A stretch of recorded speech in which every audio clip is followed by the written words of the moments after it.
আচ্ছা আচ্ছা, শোনো শোনো, তোমাকে ভাত দেবো? তোমাকে ভাত দেবো না কেন? তাহলে ক্যাট ফুড খাবে তুমি? ওরে বাবা, ক্যাট ফুডের কথা শুনলেই জিভ দিয়ে জল বেরিয়ে পড়ে। আর ভাত খাওয়ার কথা বলে একদম ভাত খাবো না। না না মানে ভাতই দেবো তোমাকে আজকে। আজকে শুনো শুনো, চিকেন দিয়ে ভাত দেবে। তো কটা ভাত খেয়ে নেবে? হ্যাঁ, এমনি মোটা হয়ে যাচ্ছে, মোটা হয়ে যাচ্ছে। হ্যাঁ, মোটা হয়ে যাচ্ছে না? বাবা ছিল মোটা হয়ে যায় না? হ্যাঁ, বেশি খুব খায় না তো।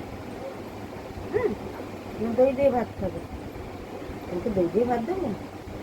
ভাতের কথা শুনলে কোনোটাই, ওরে বাবার ভাত খাবেই না। এইবারে মারবে আমাকে, ওরে বাবা, এইবার মারবে, দেখো এইবার মারবে, এইবার মারবে।